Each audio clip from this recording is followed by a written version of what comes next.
என்று கேள்வி எழுப்பப்படுகிறது. அத்தூரு சத்ருல் ஈமான், சுத்த ஈமானின் பாதியாகும் என நபி ஸல்லல்லாஹு அலைஹி வஸல்லம் அவர்கள் கூறுகிறார்கள். ஈமான் வணக்க வழிபாடாகும். அந்த ஈமான்ல பாதி சுத்தம் தான். அந்த சுத்தம் இல்லை என்றால் சில கடமையான வணக்கங்களும் கூடாது. ஒரு முஸ்லிம் என்ற அடையாளமே யாருக்கும் எந்த கெடுதியும் செய்யாதவர்கள் என்று வருகிறது.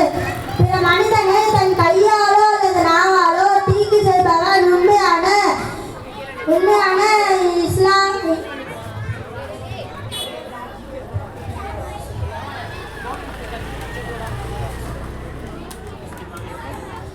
உண்மையான முஸ்லிம் என்று